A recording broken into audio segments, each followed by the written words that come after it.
il a tué sa propre mère. Et le lendemain, il était riche. Ce que personne ne savait, c'est que ce succès avait un prix que personne ne pourrait oublier. Salif vivait dans la misère avec sa mère. Leur maison était petite, leur repas simple. Mais sa mère ne se plaignait jamais. Chaque matin, elle lui disait « Mon fils, mange avant de sortir. » Chaque soir, peu importe nos difficultés, Dieu veille sur nous. Elle croyait en la patience. Salif croyait en la survie, mais rêvait de succès rapide. Un jour, un ami de Salif est revenu au village. Il n'était plus le même. Il était venu en voiture, habillé différemment, sûr de lui. Salif l'a regardé et a murmuré « Mon ami, il a réussi. » L'ami a souri. « Oui, Salif, tu vois, j'ai réussi. » Cette nuit-là, Salif ne pouvait pas dormir. Il devait comprendre comment son ami avait changé sa vie. Le lendemain, Salif est allé chez son ami.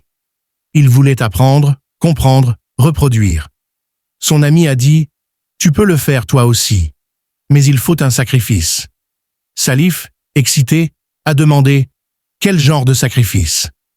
L'ami a répondu calmement « Il faut donner ce qui te tient le plus à cœur, celui qui t'aime vraiment. » Salif a compris. Une vague de peur et de désir s'est mélangée en lui. Son esprit était en feu. Il pensait à sa mère, à sa famille. L'amour qu'ils avaient pour lui pourrait devenir sa clé vers l'argent. Quand sa mère est venue le voir ce jour-là, il lui a dit « Maman, ton pied me fait mal. Je connais quelqu'un qui peut t'aider. » Elle a souri, confiante. Elle ne savait pas qu'elle allait là où Salif espérait trouver le succès. La maison était isolée, silencieuse. Aucun bruit de vie, seulement le vent dans les arbres. La mère de Salif ne voyait rien de suspect. Elle croyait simplement qu'il l'amenait se soigner. Mais le rituel commença. L'argent arriva. Mais à quel prix? Le secret resta caché. La culpabilité de Salif commença. La richesse est venue. Les villageois l'enviaient. Sa maison est devenue belle. Son compte plein. Mais chaque nuit, il entendait des pas dans la maison.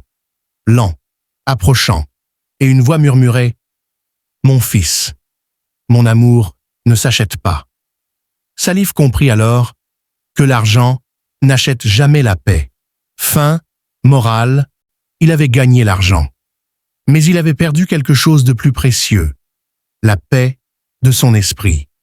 Celui qui trahit sa famille ne sera jamais libre de son propre sang.